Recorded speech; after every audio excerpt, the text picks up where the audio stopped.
متی کی انجیل 8 باب جو 34 آیات پر مشتمل ہے۔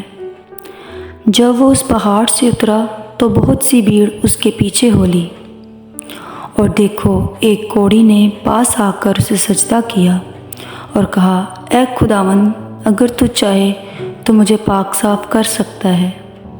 اس نے ہاتھ بڑھا کر اسے چھوا اور کہا، میں چاہتا ہوں تو پاک صاف ہو جا۔ وہ فوراً کوڑ سے پاک صاف ہو گیا۔ یسوع نے اس سے کہا، خبردار، کسی سے نہ کہنا، بلکہ جا کر اپنے تائیں کاہن کو دکھا اور جو نظر موسیٰ نے مقرر کی ہے اسے گزران، تاکہ ان کے لیے گواہی ہو۔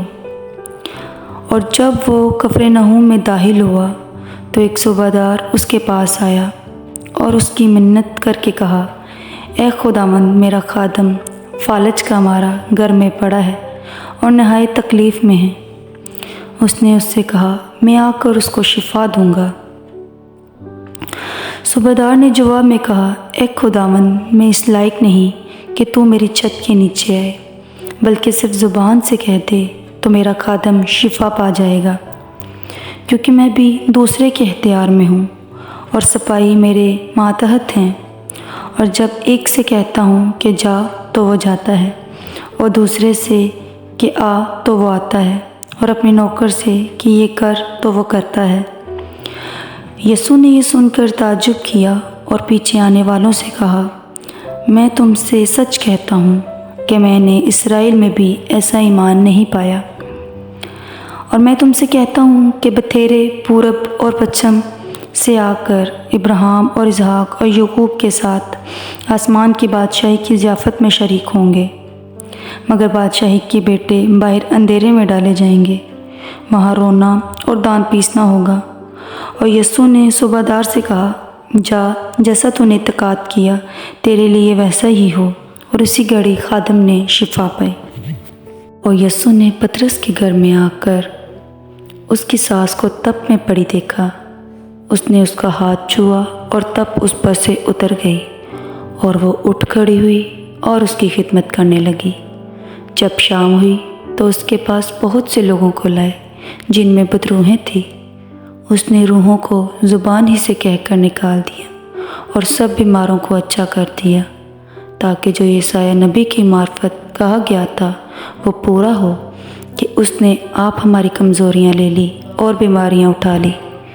جب یسوع نے اپنے گرد بہت سی بھیڑ دیکھی تو پار چلنے کا حکم دیا، اور ایک فقیہ نے پاس آ کر اس سے کہا، اے استاد، جہاں کہیں تو جائے گا میں تیرے پیچھے چلوں گا۔ یسوع نے اس سے کہا کہ لومڑیوں کے بٹ ہوتے ہیں اور ہوا کے پرندوں کے گھونسلے، مگر ابن آدم کے لیے سر دھرنے کی بھی جگہ نہیں۔ ایک اور شاگرد نے اس سے کہا، اے خداوند، مجھے اجازت دے کہ پہلے جا کر اپنے باپ کو دفن کروں۔ یسوع نے اس سے کہا، تو میرے پیچھے چل اور مردوں کو اپنے مردے دفن کرنے دے۔ جب وہ کشتی پر چڑھا تو اس کے شاگرد اس کے ساتھ ہو لیے، اور دیکھو جھیل میں ایسا بڑا طوفان آیا کہ کشتی لہروں میں چھپ گئی، مگر وہ سوتا تھا۔ انہوں نے پاس آ کر اسے جگایا اور کہا، اے خداوند، ہمیں بچا، ہم ہلاک ہوئے جاتے ہیں۔ اس نے ان سے کہا، اے کم اعتقادو، ڈرتے کیوں ہو؟ تب اس نے اٹھ کر ہوا اور پانی کو ڈانٹا اور بڑا امن ہو گیا۔ اور لوگ تعجب کر کے کہنے لگے، یہ کس طرح کا آدمی ہے کہ ہوا اور پانی بھی اس کا حکم مانتے ہیں۔ جب وہ اس پار گدرینیوں کے ملک میں پہنچا تو 2 آدمی جن میں بدروحیں تھیں قبروں سے نکل کر اس سے ملے۔ وہ ایسے تن مزاج تھے کہ کوئی اس راستہ سے گزر نہیں سکتا تھا۔ اور دیکھو، انہوں نے چلا کر کہا، اے خدا کے بیٹے، ہمیں تجھ سے کیا کام؟ کیا تو اس لیے یہاں آیا ہے کہ وقت سے پہلے ہمیں عذاب میں ڈالے؟ ان سے کچھ دور بہت سے سوروں کا گول چر رہا تھا۔ پس بدروحوں نے اس کی منت کر کے کہا کہ اگر تو ہم کو نکالتا ہے تو ہمیں سوروں کے گول میں بیچ دے۔ اس نے ان سے کہا، جاؤ۔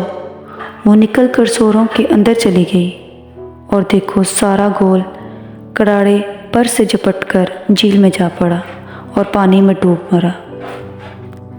اور چرانے والے بھاگے اور شہر میں جا کر سب ماجرا اور ان کا احوال جن میں بدروحیں تھی بیان کیا۔ دیکھو سارا شہر یسوع سے ملنے کو نکلا اور اسے دیکھ کر منت کی کہ ہماری سرحدوں سے باہر چلا جا۔ آمین۔